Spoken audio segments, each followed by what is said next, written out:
Hi, welcome to Never Enough Gaming. This is episode 4, and here with me is Arcadius Guys, Hello. and we're talking about Onimusha, Warlords. Again. Even the original was called Warlords, right? Yeah, the original Okay, was. all right. Developed and published by Capcom in 2001, so this was a very early PS2 release. It was close to launch day, I think. Yeah, it had Or to was it have on been. launch day? And I think it might have been like just a few months after. It had to be close, Well, but I just think get the hmm? date. Yeah, no, it was. Yeah, it was. It was meant to. It was meant to be a launch day game. But typical typical Capcom pushed it back because of technical enhancements or something like that. Of course, of course. But It would have been I think it would have been a pretty good launch title, even though it is short. But some people might have got mad about that. how mad can they be? I mean, But now it's, I love the length of it. Like it was so nice just playing a 4-hour game, 3-hour game. if you see a speed run, it's shorter than that. Right, yeah. It's, But I did the Demon Realm and everything. I tried to do everything. But You want to wait in the future. If you do play the rest of the franchise, you'll be happy to see the Demon Realm and the other games. I tell you, you'll miss Onimusha Warlords Demon Realm. oh, is it difficult? Way more difficult? Yeah, there's one way of putting it. It's I mean I was looking into it because a lot of people have been desperate for the franchise to come back. Yeah. 'Cause as far as I think they made was it Onimusha 1, 2, 3, 4. Dawn of And Dreams, there's I that think it was. fighting game. The Blade Warriors. Yeah, I never did try that, but I was because that was more of a spin-off. Yeah, But I'm curious about it though. yeah, it might be something worth looking into. But they only brought the remaster back just to see like the interest, if there was any interest Yeah, and that in the was in I think series. 2019, I think. Yeah, I think by now we would have got a second remaster if it succeeded. but I think critically again it did well. People said the original looked better.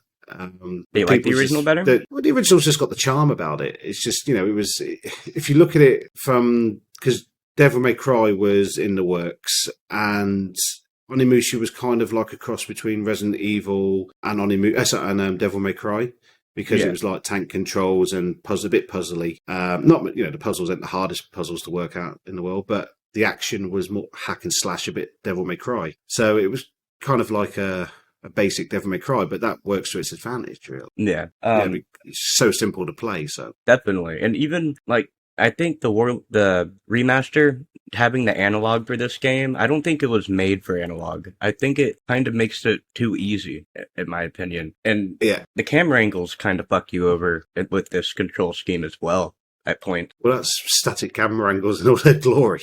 Yeah, It's typical yeah. Resident Evil style, but it's Capcom, isn't it? So, I mean, the Demon Siege or Onimusha 3, that was the first game in the series to have 3D to have 3D backgrounds.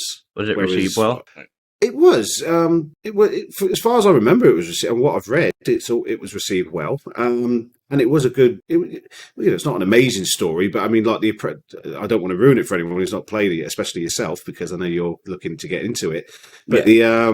the setting is good, and the idea is good, and the gameplay is just as good as Warlords, if not maybe just a bit better. And the only thing is, most hack and slash games suffer from it. Like you get similar enemies who are just basically reskinned. So Right, it's just yeah. like I fought this enemy, for 2 hours, and all of a sudden another enemy turns up, but he's just because he's a different color, he's suddenly harder to beat. But Yeah, that's one thing I appreciate this game didn't really do was do a lot of reskins. I think for the length of the game, there was a pretty decent variety of enemy in this game. I mean, Good.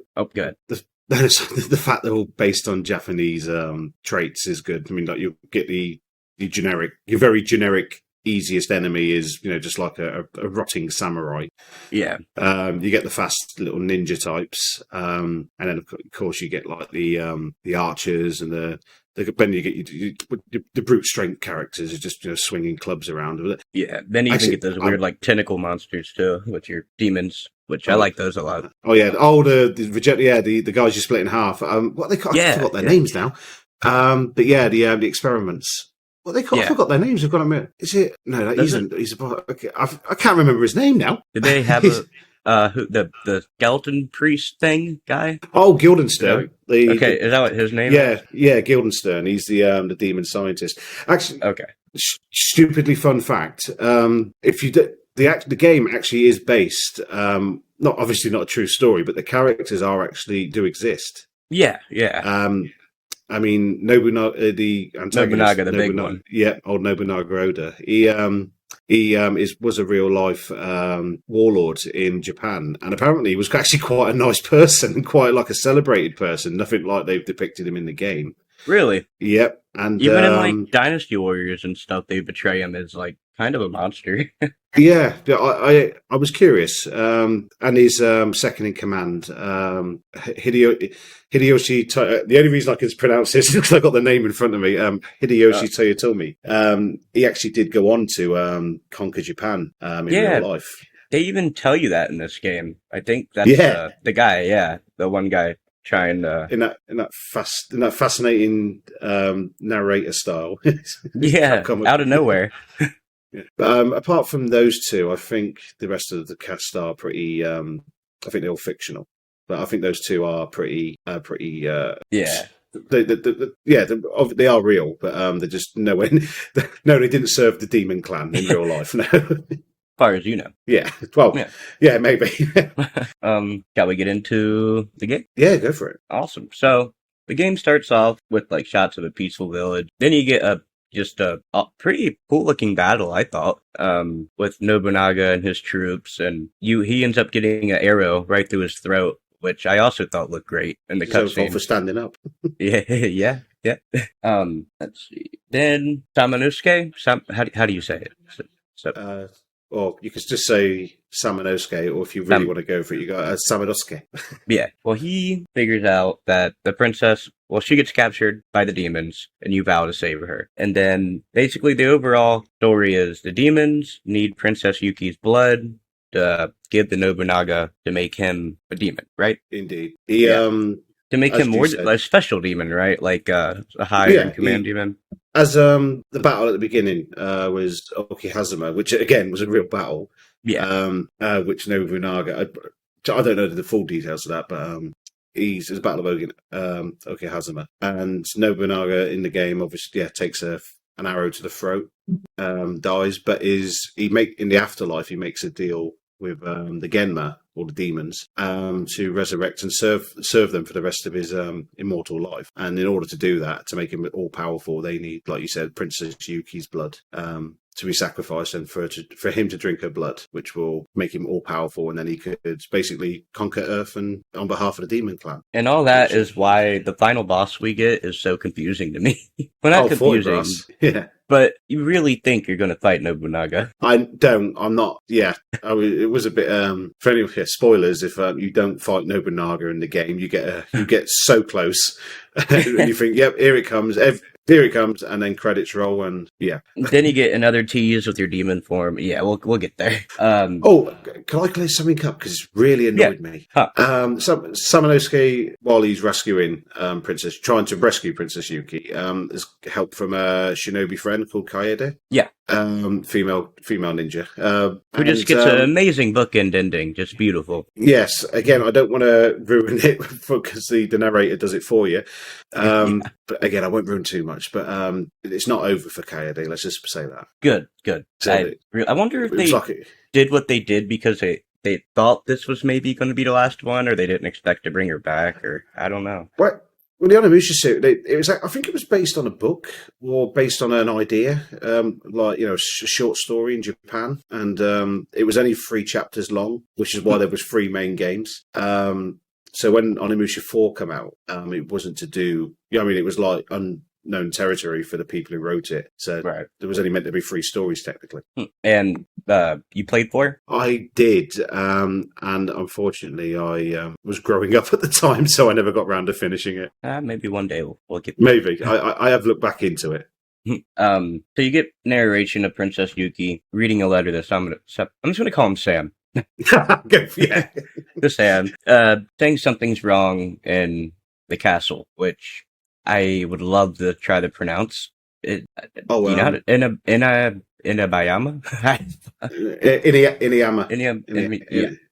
Inabayama Castle, yeah. Well, yeah, that's the castle. That's where the game takes place. So the maids are going missing, and she thinks it's the work of demons, and she tried to get help, but he was ignored because he was, I guess, Yeah, he was preparing for the battle against Nobunaga. So we got to Yep. go do it. Oh yeah. Kaede? Is that you say? Yep. Yeah. Yep. That'll do me. Yeah. She's with you, and you're in the forest, and of course, is this where you guys split up? Yeah, you guys split up. Yeah, here. Which every time you guys unite, which is like 3 or 4 times in the game, she tells you have to split up every single time. She's And be a ninja. She's a ninja. She works on her own. yeah, you know what? Yeah, that makes sense. Okay. You immediately run into the demons that have Princess Yuki, and they run off again. But this is where you get your first fight. And none of the enemies really were too difficult for me, except for, I don't know, the shielded ones will give me problems if I didn't have my magic up. But, yeah, I know the guys you're on about. yeah. But I played the So- remaster again for this, and every fight was 100 times easier than the original with the analog stick. It's crazy how much easier that made the game. Like, you played both versions, right? I have, yeah. Um, I've played all three, including Genma Onimusha. I've played all three. Oh, yeah. How do you think the tank controls compare to the analog stick? Do you think it, like, ruins the game at all? Not really. Tank control. Thing is, I'm a big Resident Evil fan as well as Onimusha fan, so I'm very used to tank controls. And people may hate them, but but I don't they've mind got, them. Exactly, they've got like a classicness to them, so it's never going to annoy me. Switching from tank to analog is a bit weird at first, but you do get a lot more responsiveness out your characters, so it does make it will make it easier because you're able to move in a lot more direct. I think the biggest thing that affected was bosses, because I was able to avoid their attacks a lot easier. But I did find it annoying locking on, obviously because you can lock onto the characters, so you keep track of them while you're fighting them. But I did find it annoying using the analog stick to, whilst locked onto the characters, start to strafe left, right, back, forward, whatever. So while I was locked onto an enemy, I actually switched to the D-pads. But as soon as the fight was over, then I went back to the analog. Oh yeah, I had some problems with shooting my bow and arrow a few times. It was weird. I felt like it was easier to do in the PS2 version. Well, with your tank controls. Did you learn the Eason strategy or the Eason attack? Sorta. I used it every once in a while. Yeah. Yeah. Because at first it was happening and I didn't realize what was happening because it would happen randomly. Then I figured it out. Satisfying. It is so satisfying. It's trust me, when you play the next few games, they improve it in a way so you can have an Eason streak. So they call it the Eason dance because you can up to 7. You can insta kill basically up to 7 enemies at a time. That sounds satisfying. It is. When you pull it off, it's so satisfying. But the Eason, for anyone who doesn't know, is basically a critical attack that one hits, I'd say 99% of the enemies in the game. You can't use it on the bosses. You can in later games, but not this one. But there is 2 ways of doing it. You literally just press the attack button, the frame an enemy's going to hit you, and you do that. Or the second way is, and the safer way, but it still works, is if you block an enemy's attack on the frame that is just about to hit you, and then immediately press the attack button straight after you do like a parry Eason, which is a lot safer, obviously, because you're not risking taking a hit. But it's so satisfying to pull off, and it's part of the reason I still play the game today, purely because I just like doing the Eason attack. You can probably go the entire game just using that one attack. That would be a fun run. It is super satisfying to use. I think there is what they call a critical category in speedruns for Onimusha, where you can only use those attacks, apart from bosses, obviously. But yeah, I have to check those out. That sounds cool. So the demons flee, and they leave the princess behind, and you go check on her, and she wakes up. Everything's all happy. But then a big red demon of tusk approaches and just beats the shit out of you and takes the princess. Do you know what his name? Oh, Osric. Yeah. Yep. Okay. When I first played this game, I was like, okay, there's our big bad enemy. But no, I thought he was going to be like one of the final obstacles. Yeah. He makes his appearances pretty quickly. Yeah. He comes back. Osric, are you on about the big red guy with a helmet and a massive giant club, who kidnaps Princess Yuki? Yeah. Yeah. Oh, yeah, you fight him there, and then you fight him again later in the cave, just before... Oh, I thought you meant in a later game, my bad. Oh, sorry. No, yeah, I mean, he makes his appearances, but he doesn't... Yeah, like you said, you think he's going to be some kind of big bad guy, but he kind of has his appearances pretty quickly and then disappears. So. Yeah, he is pretty intimidating and cool looking, though. So in 2001. It hypes you up for the fight you're going to have, definitely. So you fall unconscious, and there's a voice telling you to wake up, and you're surrounded by, like, purple flames. in like a dream, and they say that they say they're going to give you the power to defeat demons, and they were a clan of ogres that got killed by the demons, I believe. Yeah, they Or the Oni, the clan of the Oni ogres. They were subverted, which is a fancy way of saying were fucked up by the demons.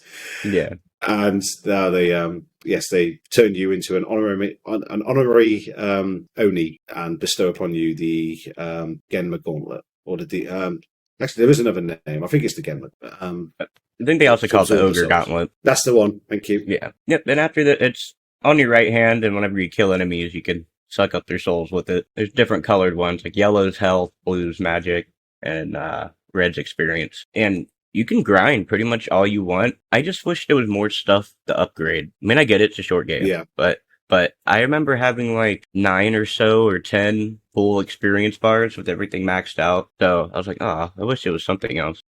Yeah, and for people who don't know, the weapons, I won't go through them because I'm sure you will cover them. But the weapons you upgrade separately, and they also have magic separately. So you basically got each weapon's got 2 bars to level up, so increase magic and increase damage. Yeah. Oh, I think I've lost you. Yeah. Hey, can you hear me? There we go. Awesome, sweet. Good thing is, this thing's awesome with the recording. It always stays recording. Yeah, it's good thing I didn't say and I can, and I got everything. I mean, I'm pretty good at editing at this point, so yeah.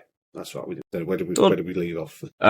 What were we talking about? Oh, we just talked about the ogre gauntlet, right? Yes. So you find your first save point, and they're magic mirrors, and they're pretty generous with these. There's a lot scattered in this tiny game. Like, if you die, it's really no big problem at all. I've never really had like an annoying moment dying. Oh yeah, I have the 3-4 puzzles in a row. Never mind.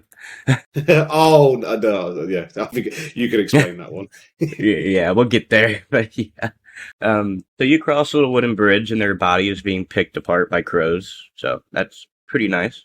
Cool looking. Then you see your first, these common enemies. They're just like zombie skeleton demons. They're like zombie samurai. Not samurai. Poor zombies. Very poor demon samurais. Right, yeah. They're pretty easy. They just take like I think without leveling up your sword, they take like 2 combos, and that's it. But you can always stab your enemies while they're down, which is pretty satisfying too. And you can do that with just about every enemy. Then you make your way into this barn, and they just lock you in there, which I get it. You got this. You look tough. And you kill all those demons, and you come out, but, they're all sorry. And they tell you to go through the forest path to reach the keep. Alright. Then you get underground, to an underground temple, and you get a note here, which is like the Resident Evil equivalent of files. You find them scattered out, and I like these notes. There's some pretty cool stories in them.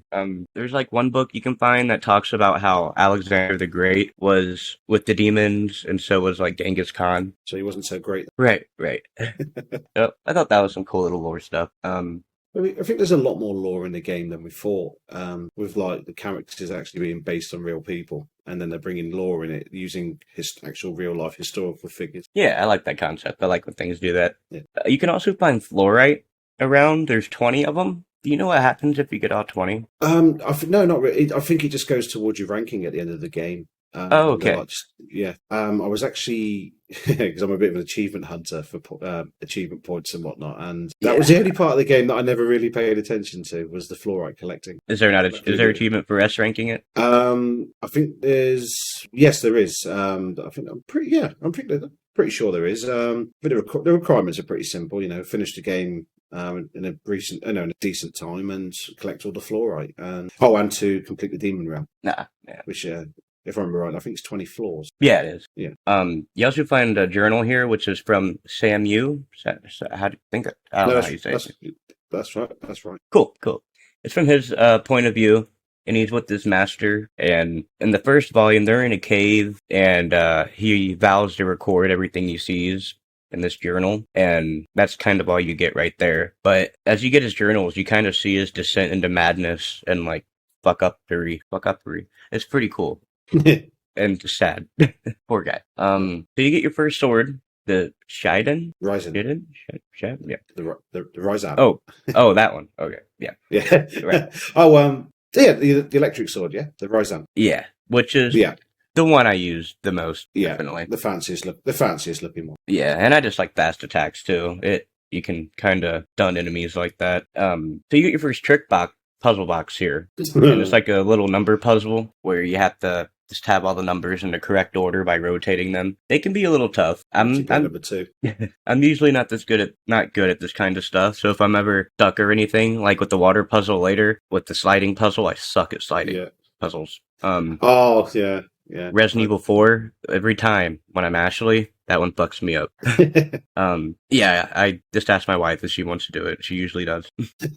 is the sliding puzzles, especially on a timer as well. It's not fun. Even though I've played the game, even though I've done it so many times, I always, you go away for a while, you come back and you forget the correct way to do it, and you just think, you know what, I've got to save it first before I attempt this, because otherwise I'm just going to lose all my progress. Right, and then you're going to have to repeat those last few puzzles too. Yes, exactly. Yeah. You can find power jewels and magic jewels lying around that increase your health and magic, so, good they reward you for exploring. You get a new enemy type here. I like these guys a lot. They look like alligators, kinda, and they roll at you, and they're spiky. They're pretty simple, though. They're probably the easiest guys in the game to do the Eastern attack on, because you can, attacks are so predictable. So yeah, definitely. They're good practice for that. I used this area right here before I even continued on with the game to level up my sword to the max level, which doesn't take much, honestly. It only goes up by like 2 levels, though. You also get...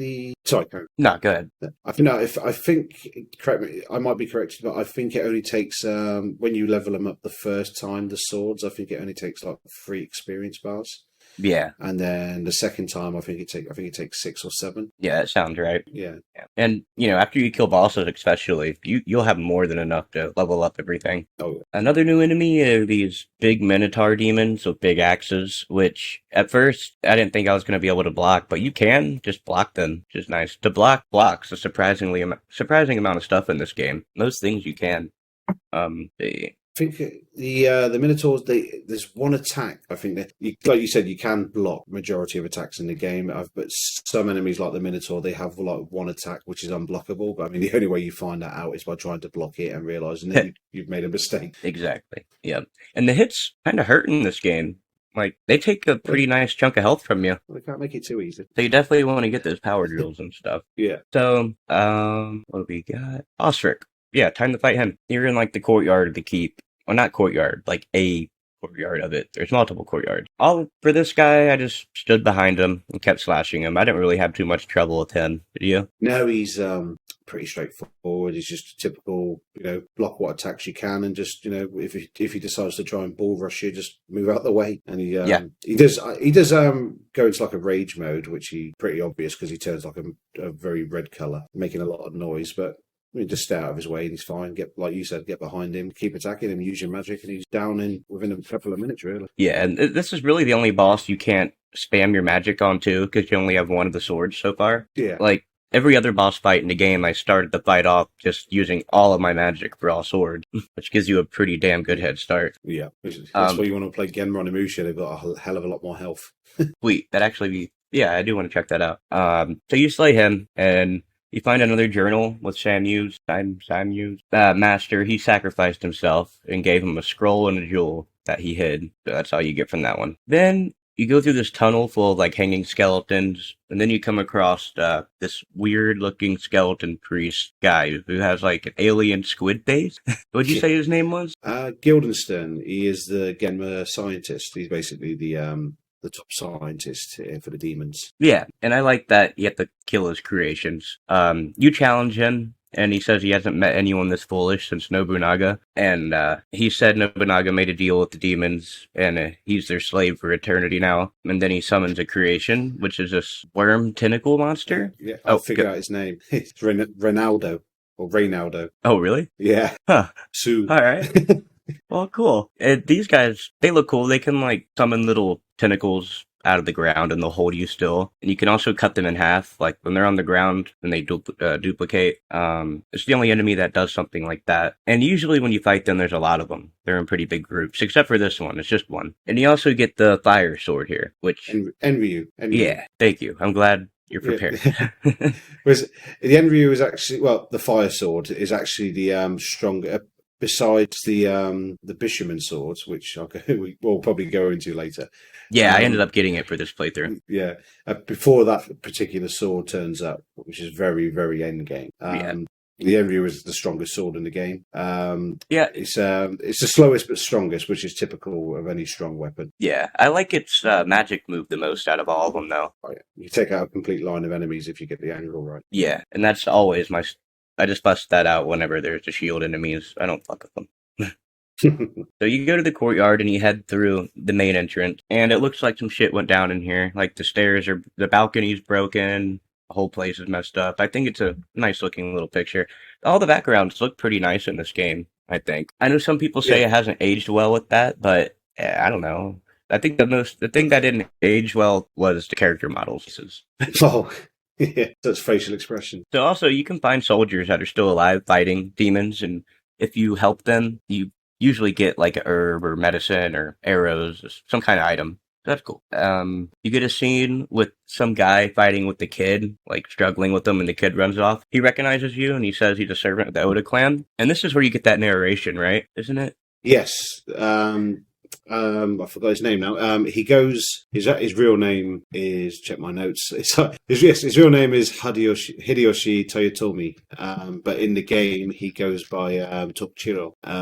Why? I don't know. I think that's just his alias, so he doesn't want other people to know who he is. But then you get that. He announces. He introduces himself as Tokuchiro. But then you get the very convincing narration that his name is Masahiro Toyotomi, and this man will one day rule the world. And he's like just a little good. No, sorry. I said I don't think it was quite the world he ruled, but he definitely did run. He did rule over a significant amount of it for a while, which is just interesting that they put that in there. Like, all right, cool information. Good to know. And this guy's such like a slippery little weirdo too, and he's just kind of creepy. Just your typical sleazy number 2. Yeah, pretty much. But he tries to get you to serve the clan, and you're like, no. So he leaves. He'll be back, and you come across this pedestal of 3 different orbs. So we need to get all 3 magic types before we can open this. You can find another journal with Samu. He's in a cave surrounded by demons who are eating people, and he smells the blood, and he's thinking about eating the scraps left behind from the demons, so he's not having a great time. You meet up with Kaede, and she has a little boy from earlier with her, but he runs off, then you send her after him. And you also get the bow around here. What do you think about the shooting in this game? Shooting with a bow? Yeah, do you ever have any problems or anything? I'll be honest, I very rarely used it. I think the only particular times I really used it was probably my first couple of playthroughs to kill a particular boss. Yeah, same. And the main entrance of the castle. Yeah, the arrow guys up on that. The arrow guys on top. Yeah, inside. They're pretty much just those guys and a particular boss, and that was all I really used it for. I was too happy with the sword play, so I didn't. Plus, you have to go into the menu. I mean, most old games suffer from it. We have to keep going into the menu to select different weapons instead of quick change. Yeah, the remake has a quick select. It's nice. I know. Yes. So actually, yeah, you're probably right. I probably did use it in the remake. It's a lot more than I would have done on the console. Yeah, I definitely wouldn't without the quick select. Once you upgrade you can use your experience also to turn your herbs into medicine to give you more health, and you can turn arrows into regular arrows and the flaming arrows and regular bullets into burst bullets should you get a rifle later. Which it's worth it. I like hitting regular enemies with the flaming arrow. Like demolished him. So you're right though. It's not as fun as a sword play though, at all. Yeah, I think it was just it's just annoying when you're just trying to have a fight on the floor and you've got enemies above you just shooting arrows and just knocking you off your stride. Yeah, and they're pretty good shot too. They usually hit you. Oh, better than me. Yeah, you get a scene with Kaede, and she says little boy is a child of farmers who died 4 years ago, and that's Princess Yuki took her in and has been taking care of him. You two are in a hallway and gates drop down trapping you, and this is where you get the 3 puzzles in a row. This time it took me I died twice, and that was both times at the very end. Which is with that sliding puzzle. Yeah. But the noughts and crosses one was you have to really die, unless you get lucky, you have to die in it to understand how it worked. I mean, oh yeah. Yeah. for people, like, because you come in a room with loads of tiles, and some tiles have got an X mark on it, and some tiles have got a circle mark on it. And if you stand on the X mark, your character gets stuck in between bars and is basically stuck there whilst the other character decides to choose a tile. Now, if you play the game, obviously, when you've done it once, you realise that if the character is stood on an X tile, you need to stand on another X tile. But most people don't realise that, so then they go and stand on a circle tile, and the character instantly dies by falling through the floor. So everyone at some point has probably made that mistake. It comes with the territory. That'd be amazing if someone did this first try. Oh, it could only be pure luck, surely. Yeah. You can get the holy armor here, which prevents souls from getting stolen from you, which I think only one enemy can do that, which is... I actually did not know that until you just said that. Yeah, they'll take the souls that you kill with enemies in the room, and they'll suck them up, but also if they get close to you, they'll like do a grab move on you. Yeah. And just suck them straight out of you. So... basically, suck the soul straight out of the gauntlet. Yeah, pretty much, yeah. And they look pretty cool. They're like these floating, like, not eyeball, but like, what are they made out of? If you look closely at them, they're actually, they're kind of made up of like demonic faces, like skulls. Yeah, but you have to look closely to see it. It's like the base is like a massive skin, and they've got like demonic faces sticking through, and they've got like a little mouth which sucks all the souls in. Yep. I'd use my arrows on these guys sometimes, but when I was grinding, I would. Yeah, arrows are the best way to kill them, especially when they start spinning and you know they're about to disappear with all the souls they've just stolen. Yeah, it sucks trying to fight them before you get their bow and arrow, though. Trying to reach, but it doesn't work. So you can get the holy armor, and then the next room you have to use your flame sword to light the candles. This took me way too long longer than it should have for me to figure out that you just have to use the flames. And that's the easiest puzzle. Yeah.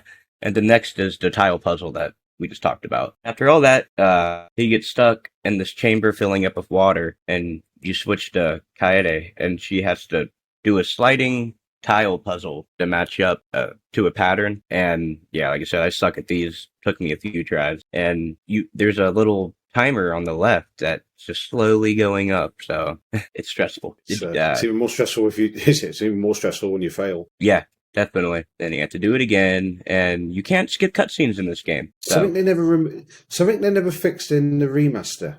Why they never done that, I don't know. Yeah, I thought that was strange. And it was at this point, I maxed up everything at this point, too.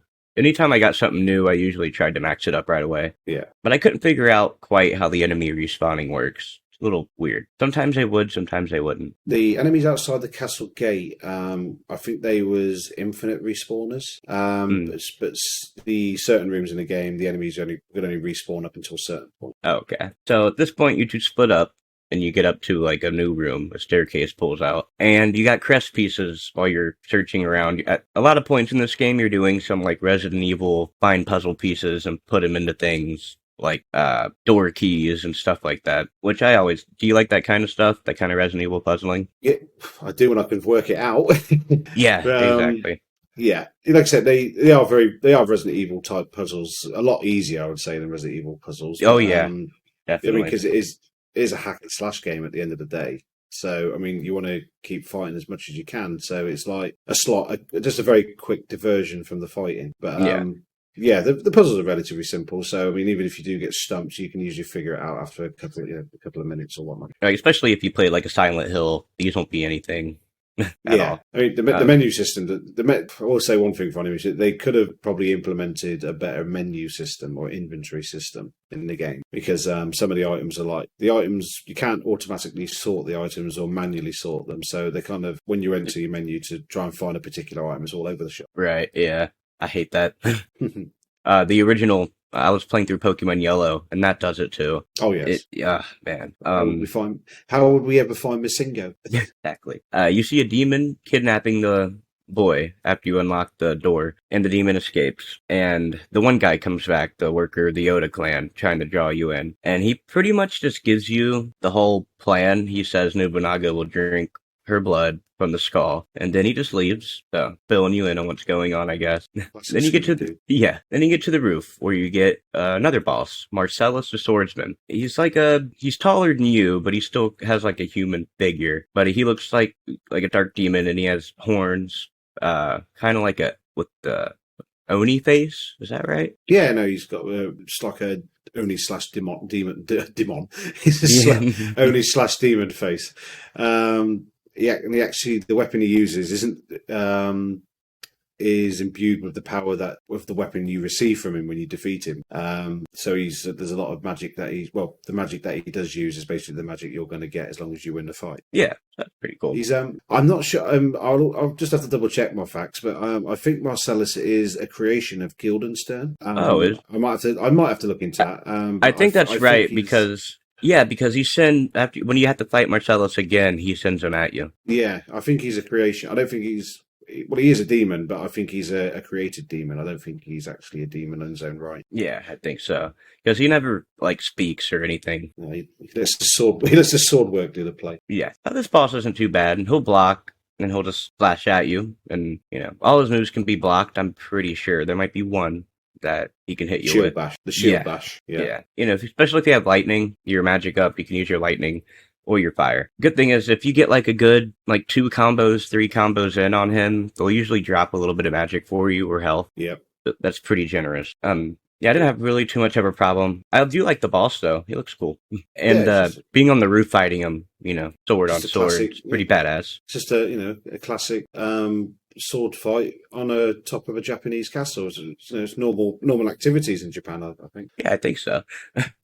He falls off the roof, and then you get Arashi. That's the wind magic. Yeah. That's as well as I'm going to pronounce it. So. Yeah. Arashi. So the actual it's a dual like a I forget what they call it now. Type of sword is the sword's called the Shippu. But the magic you said is the rise is the Arashi. Yeah, it's a cool weapon. I used it sometimes. I tried to use all the weapons a little bit because I didn't want to just use the lightning weapon. But same thing I have with Souls games. I always want to use just one specific weapon, but I'm like, I really should play up other ones too. I still haven't finished Dark Souls yet. I beat the first one. I just got in the Dark Souls, so I just beat the first one. Now I'm doing the Demon Soul remake for the show right now. And it's so good. I'm a big that's a game to put on the list. Sekiro. I haven't played that Souls game. I want to. So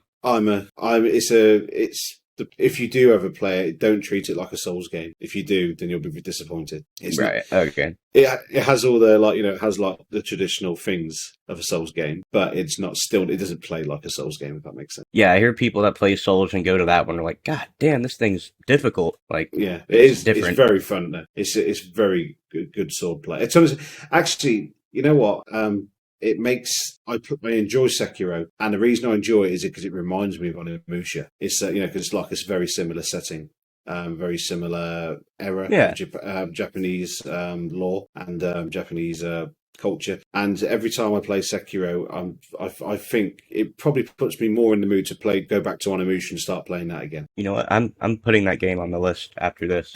Go for it. Hell yeah. Yeah. If you want to complete it in time to do the show, you'll have to set back a few months, I think. Oh yeah, definitely. I plan ahead, way ahead. Yeah. It's not that long of a game. It's not actually that long of a game, to be honest with you, but it's just so hard. Right, yeah. Can you summon in that game? Summon, no, but you can manipulate enemies to help you. I think that's as close as you're going to get to a summon. Interesting. All right. So you get the wind magic. Now you can open wind magic doors. And there's one around here, and you find the boy unharmed. And you and Kaede take the boy to a safe place, and he begs you to, save the princess. Well, lost you again. Sure, you're always seeing new things and getting new experiences, which I think is good advice. He's Oh, are you still there? Yes, I'm still here. Sorry, I thought I disappeared. No, I know the part you're on about. No, I've lost you. Hey there. Yep, there we go. I think my internet dropped for a second. What's the last thing you heard me say? He was just finishing about when he talks about his uncle. Right. Yeah, you get some backstory dropped on him. Yeah. So he talks about his uncle and how they traveled the world, and there are many things we don't understand. And he pretty much just tells the boy, go see the world, go see things. Yeah. I think is pretty decent advice, I guess. It is, unless you've got a console in front of you. So. Right. Then a woman comes in asking for help, and that Princess Yuki's underground, so we head off. And this is where you have to go to that room you might have seen earlier, where you get the 3 magic orbs around there, and you can open that now. You've got the And 3 swords, so... Yeah, and you get some weird, like, tentacles that are hanging on the ceiling that connect to the floor that you can cut in half to move forward. I don't know, I like that. It was satisfying cutting those gross tentacle things. You find a book that explains the demon's plans with Princess Yuki, and one demon's talking about how beautiful her organs are. So, yeah. Demon's got to eat. True. There's also a soul, there's a door that's blocked by, like, a wall of souls, which only happens once in the game. So, you have to get a purifying bell that clears it. Yeah. That was I figured we get some more stuff like that, but they just dropped that in there for, whatever reason. You have to go around finding keys at this point. There's a blue key, red key, and a green key, Resident Evil stuff. And there's also these puzzle boxes where you have to decipher a language. How'd you feel about these? Oh, the decoder boxes, yeah. Yeah. Like you said, you throughout the game you find journals that decode symbols, and then when you get to the decoder boxes, they ask a question such as what is the name of the area in between dimensions, or something along those lines. The answer's like the clan of ogres or something like that, but you won't know the answer because it's all in Japanese symbols. So unless you read Japanese, right. you're pretty screwed.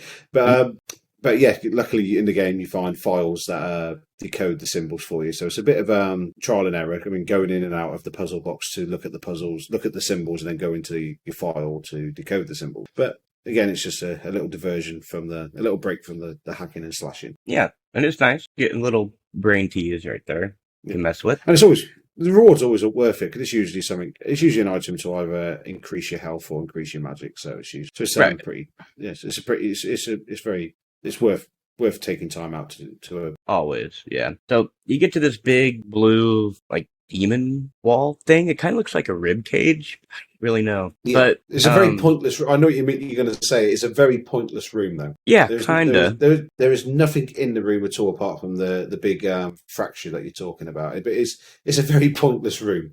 Yeah, and the guy from earlier, the Oda clan, the guy Enlister that's trying to get you. He comes out. Yeah, he comes out from behind it, and then you get paralyzed with some magic. And then it cuts to an evil clone of you attacking Kaede and kidnapping the boy. So, yeah, there's an evil clone of you running around, and you get to play as her at this point. And do you like playing as her? Kaede, yeah. She's not as strong as Samanosuke. Definitely quicker, and she's has the ability to throw kunais at the enemy. She can actually do more damage than you think, but she can also jump, flip over the top of the enemy. Her version of the Eason attack, she doesn't have an Eason attack, which is a shame. But she does have her own version of a one-hit KO. By basically, if you flip over the top of the enemy and attack them whilst they're facing backwards, she does a good job of just kicking out their leg and slitting their throat, which is even by Capcom standards is pretty dark. Yeah, it's a great move though. I love it. She definitely gets a lot better to play as after you get her other dagger. The sacred knife. That's the one. Yeah. Then she pretty much cuts through anything. But the thing that sucks is that you share inventory, so you really don't want to use your health items if you don't have to with her. That's the problem as well, because at that point she's as long if you've been collecting all of the jewels to increase your health, then to suddenly switch to a character who's got like half the health that you've got, it can be a bit dangerous. Yeah, but it is a nice switch up though. Definitely. Yeah, it's like more Resident Evil comparisons. It's like a scene from there where you have to switch to another character for a small portion of the story. Yeah. You can find your first soul absorber here by saving a soldier, which sucks in all the souls in the area. I didn't really find a use for these.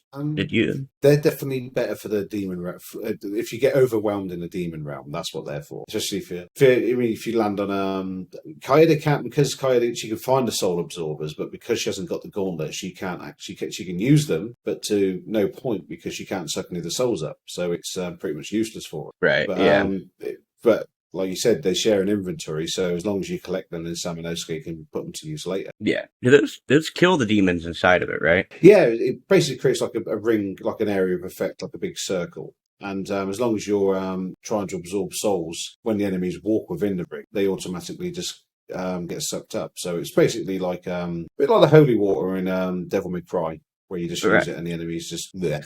It's definitely a good save if you're like on floor, especially for your floor 18, 19 of the Demon Realm. Oh, yeah, Yeah. that's the big use because I think, of course, again, it's not an item that will work on bosses, but I think it works on 99.9% of enemies. So. Yeah. So with her, you do a lot of collecting. You find, I think the red key here and just other things you need. You come to a cave and the princess is in a cage and the skeleton priest guy takes her away. You get kind of a mini boss here. It's kind of, I would consider it maybe a mini boss with her, but it turns into a normal enemy. Yeah, exactly. Yeah, they have like her, it's a boss. With Samanosuke, it's an annoyance. It kind of reminds me of Verdugo from Resident Evil 4. Yeah, it's a good comparison, actually. Yeah, yeah, he's oh, good. No, sorry.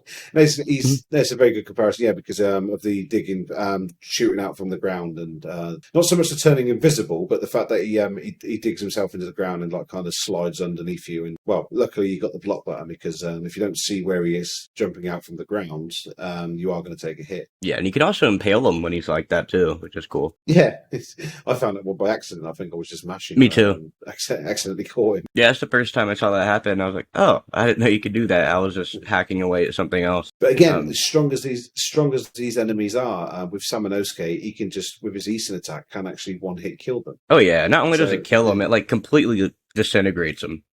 Yeah, and you get that nice white flash on the screen, which makes it even more sad. Oh yeah. Also, have you played Resident Evil 4 VR? Excuse me.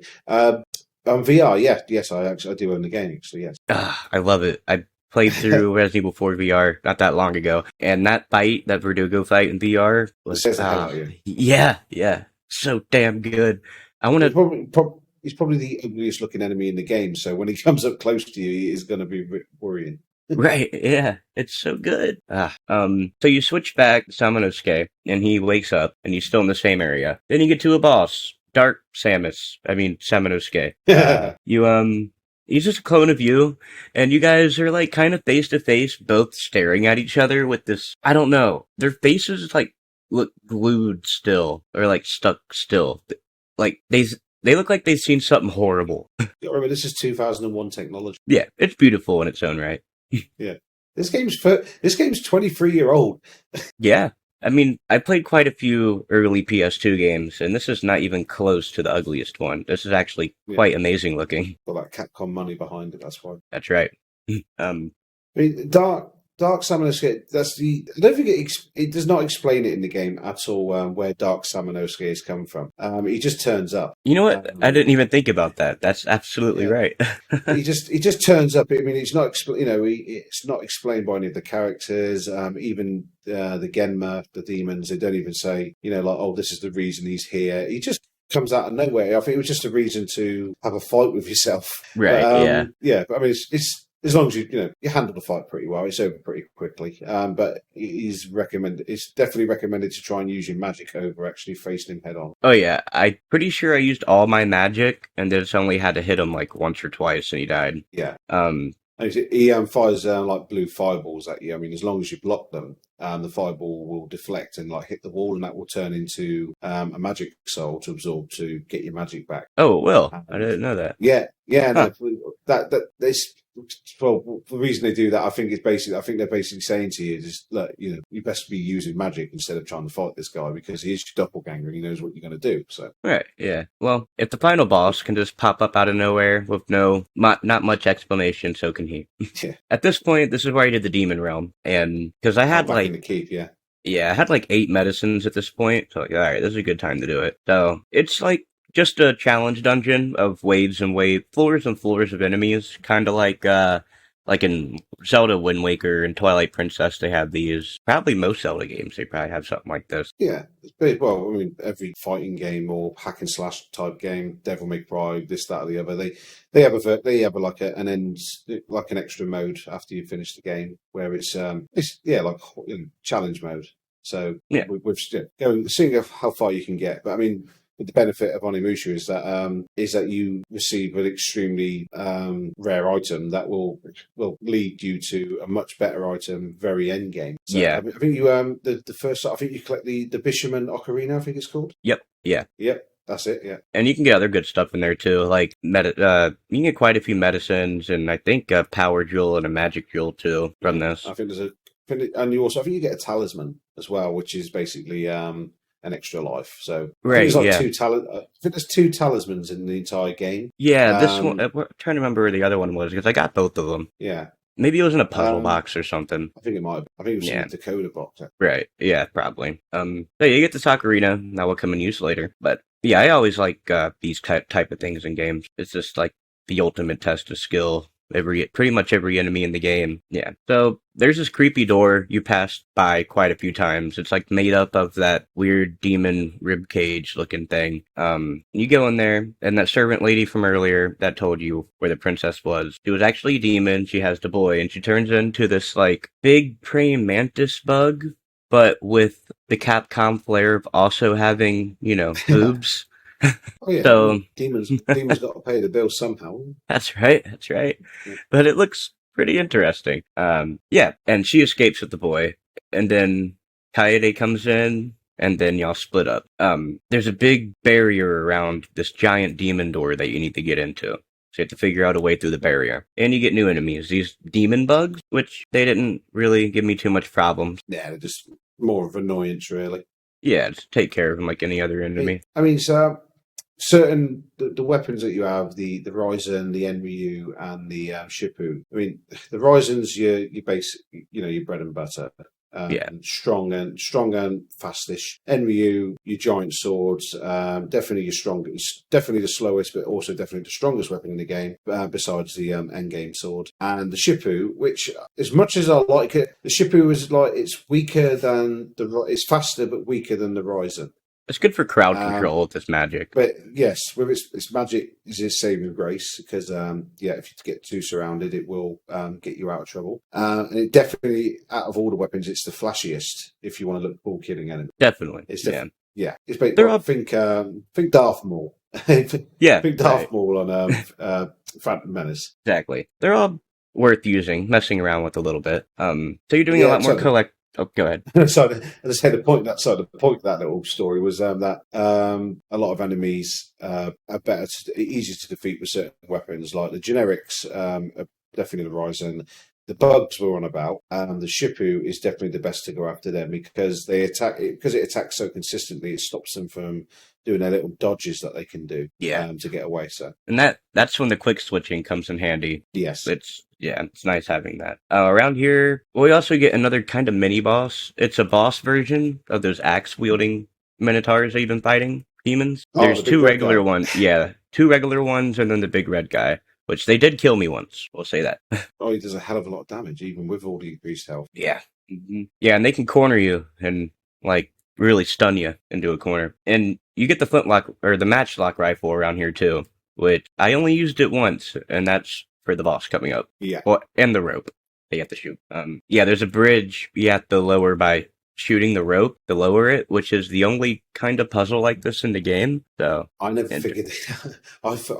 I felt so bad when I realised that's what you had to do. It took me such a long time to figure that out. Yeah, I didn't figure it out by myself. So you find a boat and you take it to this rundown, destroyed building, and the great bow is there. So you take that, and then the doors close and a bunch of bugs swarm in, then it cuts to Kaede. And you play as her. Again, you're her a lot more this time, though. And there's a lot more enemies, so this is definitely where it sucks to be using all your medicine. But you get to where he is, and now we're caught up. She doesn't really do anything to save him. She just kind of shows up. Then the bug lady comes crashing through and kind of just tells you the rest of the evil plan and announces it. Her name is Hecuba. That's right. Is that how you say that? Yeah. And I only used my rifle in this fight. I didn't even use my sword on the bugs. I just kept shooting everything. Yeah. I mean, most efficient way to kill, like you said, is either flaming arrows, the matchlock rifle, or if you can keep it up, the magic. The magic from the Arashi. I mean, and she will, if you do enough damage, will drop to the ground. Right. So you can then quickly switch to say the Enryu or the Ryzen and let loose on her with more magic. But all the while you've got the little bugs coming out of the water just to get in the way, which is again not too hard to get away from. It's just more of an annoyance when you're trying to do damage and you're getting attacked from behind. So. Yeah, because you're in kind of a restricted area. The floor is all crumbled and stuff. Yeah, it's a very restricted area. It's very narrow. It kind of reminded me. I don't know if you played Resident Evil 0, but it reminded me of the bat fight from that in the church. Yeah. Yeah. Oh, trust me, I played Resident Evil 0. The bats, well, yeah, and the bats that flew, the tinier bats that flew around the main boss bat. Yeah, but that fight was a million times harder. Yeah, trying to do that fight with a grenade launcher is a nightmare because the grenade launcher just is one single bullet, and just the bat would just get in the way. That fight was made for the shotgun. I've done like 4 playthroughs of that game, and that's where I die the most. Always, every time. I don't know why. I can never get the aiming down. Yeah, the bat picking you up. Actually, if you watch a speedrun, you'll be annoyed at how easy it actually is to kill that boss because you kind of stun lock him. Like you fire a flame round at him, and just as he's about to fly away, you fire another one quickly. You can basically stun lock him for like 5, 6 shots, and as long as every shot hits, you just die straight away. I'll definitely be using that tactic for next time. Yeah, because I do want to talk about it eventually, because I like that game, and I don't think a lot of people do. Oh, that game! Imagine if that game was multiplayer. If it was a co-op game. Okay, so side tangent. Yeah. There's a rumor that they might remake 0, and wouldn't that be awesome if they did with like the normal style, but went ahead and make it co-op? Like, well, it just makes sense to me to do something like that. Yeah, I understand it's a single player adventure, but at the same time, it involves 2 characters who can do 2 things at different times. So it just makes sense for something like. I mean, obviously, we've had Resident Evil 5 and 6 as co-op, and which I am defenders of. I love 5 and 6. Yeah, no.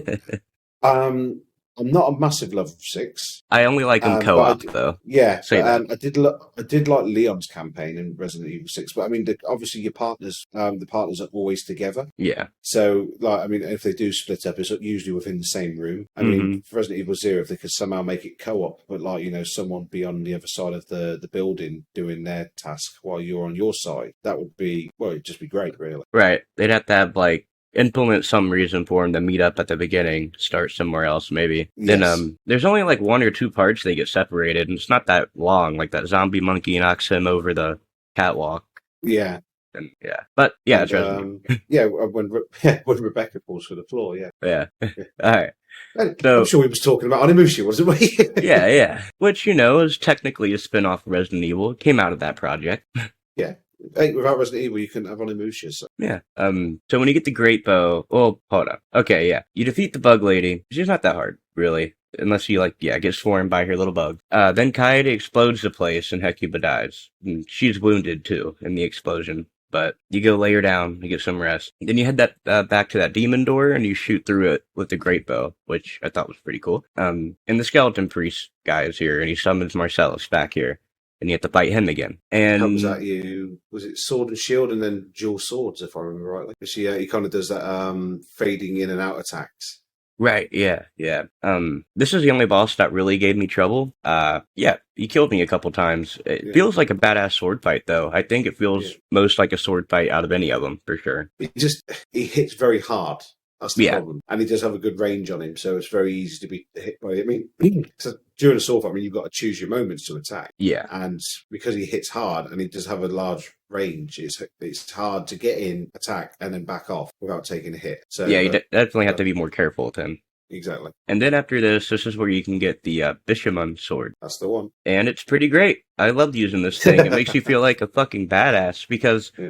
You're on your way to the final boss at this point, and they throw a lot of enemies at you, and with this sword, it one-hits everything. I think it one-hits everything, yeah. It's the only sword in the game. It's got high attack power without magic. It basically acts like the Enryu, same animation, 3 slashes to do damage. But it's just more powerful because it is the end-game sword. I mean, the only way you would get it is if you complete the Demon Realm, which I'm sure a lot of people probably didn't do in their first playthroughs. I mean, I'm pretty sure I didn't finish the Demon Round on my first playthrough.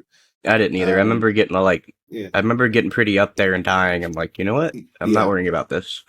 exactly. And but it's also the only sword in the game. It does have magic, and not the best magic attack. It's kind of like like a spinning slash attack. Yeah. With a purple glow, but it does do a lot of damage, and you can do it as much as you like. It's an unlimited magic attack. Yeah, and there's a nice wide range to it too. Exactly. So if you wanted to play the game with a bit more challenge, you could just bypass the Fisherman Sword completely. But it basically does turn it kind of, unfortunately, turns the last boss into a bit like easy mode, really. Yeah, it does. So, and I have fought the boss with both the Fisherman Sword and without. And it is a lot funner actually to fight him without, because it's you've got to dodge a lot more attacks and definitely use your magic a bit more wise. Yeah, because with this sword, when you get to the final boss, all I did with it was just sit there and tank them. That's all you really have to do. And we'll get there in just a second. Yeah. So you go down this big spiral area, slaughtering enemies, and you feel like a badass. Then you enter a room where the boy and the princess are tied up. I just keep calling him the boy because I forgot to write down his name. Yumaru. Okay, sweet. Thank you. Then a big ass snake demon, which, he is mentioned in a journal, but other than that, I don't think is mentioned anywhere else, right? Fortinbras? No, he's not mentioned. He's not mentioned. He's named. He's referred to as the King of the Demons throughout the game, in either writing and I think in one or two cutscenes, maybe. But yeah, you don't learn his name. Fortinbras. You learn his name basically right at the end of the game. Okay. And he's basically, he's the king of the demons, and he's in the process of trying to get Nobunaga to power up so he can rule the world on his behalf, basically. Yep, and I think he's pretty cool looking. Yeah. He's definitely got he's got the look of a king of demons. I know I wouldn't want to upset him. Definitely, yeah. So it would be more lame if this guy came out of nowhere and he ended up just looking lame and being lame, but he's pretty badass. And the fight, he's stationary, but he's huge, and he has what does he hit you with? Well, he's got his fire breathing attack. All of his attacks, the fire one especially, they all do a lot of damage. He's got his fire breath attack. He kind of releases like orbs of lightning from his palms, and they kind of levitate above you, and obviously you just have to dodge as best you can.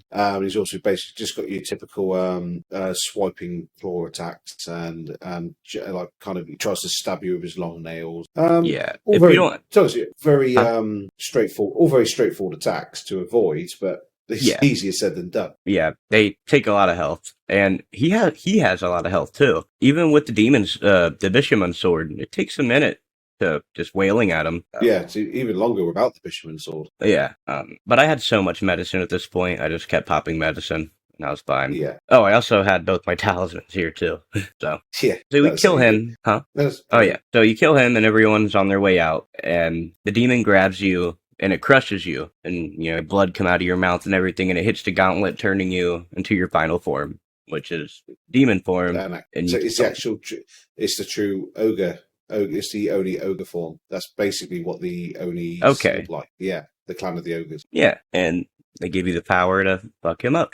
I wish you could have played as him like this in this part. I know you do in the next one, right? Yes, in number 2 and number 3. The only difference is number 2, if you collect 5 purple orbs, you turn into, very briefly, a Oni form. And you can basically, you're invincible for about, I'd say, probably 7-10 seconds. And you can do as much damage as you want until that time runs out. And in the third game, it's similar again, but on this one, you can actually you can collect all the orbs, but you can activate it when you want to. Whereas on number 2, it activates automatically, which is very annoying because you don't want to use it. So you don't want to use it, so you have to try and avoid collecting the orbs. What else did that? I think, was it Jak 2 that does that too? Maybe. Jak 2, as in Jak and Daxter 2? Yeah. I think that game does the same thing. You turn into Dark Jak if you collect them all, but you don't always want to do that. Fortunately, I never played Jak 2. I love Jak and Daxter, the first game, but I never played Jak. You'll either love it or hate it. So it's very different from the first one. I love both of them though. So you kill him. Everybody's leaving. He kills you. Then you kill him back with your demon, with your ogre form. And after this, you're shirtless. Well, probably all the way clothesless, I imagine, but it doesn't show that part. And Nobunaga's standing before you. And you get a little scene that says, pretty much, you seemingly stop the demon threat. Princess Yuki goes on to see the world with the boy, and Kaede searches for you. Well, she dies. So, But this is what I was getting at earlier. You actually find out she does. They must have rewrote the story because she doesn't die the way they say she did. And they said she died in a battle or war, wasn't it? If I remember rightly, in a battle or a war. yeah, yep. She doesn't actually. Yeah, she doesn't actually die in that battle or war. She did. I think Blade Warriors explains it a bit further. But So she gets justice. Yes, basically, she gets a lot better departure. Let's say. And Good. She died. After even especially after reading how the princess and the other boy lives happily ever after, it's like, oh yes, Kaede died. Unlucky. But yeah, that was Onimusha Warlords. I loved it. Great stuff. Played it. Go out there now. Yeah, it makes me sad we haven't got to remaster the second one. It's still a possibility, but it might. Yeah. But I don't think it will. I don't think it will happen. Have you seen the Netflix show? I have not. I do know about it. I just haven't got around to watching it yet. I watched the first episode. I haven't watched the rest yet, but I like the first episode. But that's a lot of shows. First episode's pretty damn good.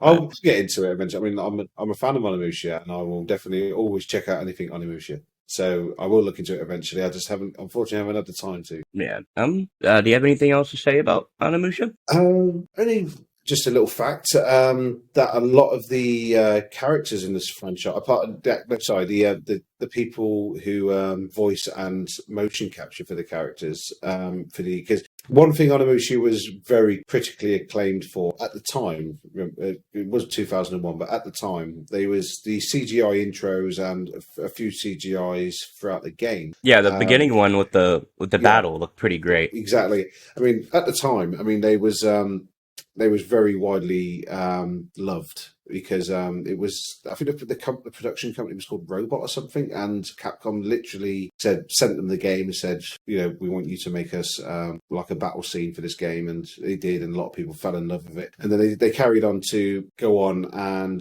make the CGI for the remaining Onimusha game, and it was always a lot of people always loved it. There weren't too many, but the ones they made were really good. Oh yeah, and that's awesome. But also the characters like Samanosuke in this game is modelled and based on a real life Japanese actor, and he also provides the Japanese voice for Samanosuke, the Japanese version of the game.